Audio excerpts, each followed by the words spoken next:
শাড়িতেই নারী কি এই কথাটার সাথে ওতপ্রোতভাবে জড়িত, মানে সকলেই আমরা ওতপ্রোতভাবে জড়িত, তাই না?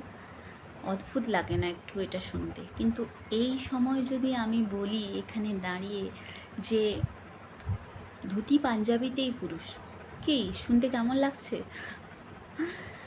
কিন্তু মানে এটাই কিন্তু বাস্তবতা যে শাড়িতে যেমন নারী আগেকার দিন থেকে আদি যুগ থেকে এখনও অবধি চলে আসছে, সেরকম ধুতি পাঞ্জাবিতেই পুরুষ আগেকার দিন থেকে এখনও অবধি চলে আসা উচিত ছিল।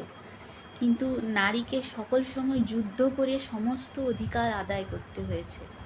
ধুতি পাঞ্জাবি ছেড়ে কিন্তু ছেলেরা খুব সহজেই কিন্তু বেরিয়ে আসতে পেরেছে প্যান্ট শার্ট কিংবা আলাদা নানান রকম মডার্ন পোশাকে। কিন্তু মেয়েরা যখনই বারবার আসতে চেয়েছে, মানে শাড়ি ছেড়ে যখনই আসতে চেয়েছে চুড়িদার, নাইটি, ফ্রক, স্কার্ট,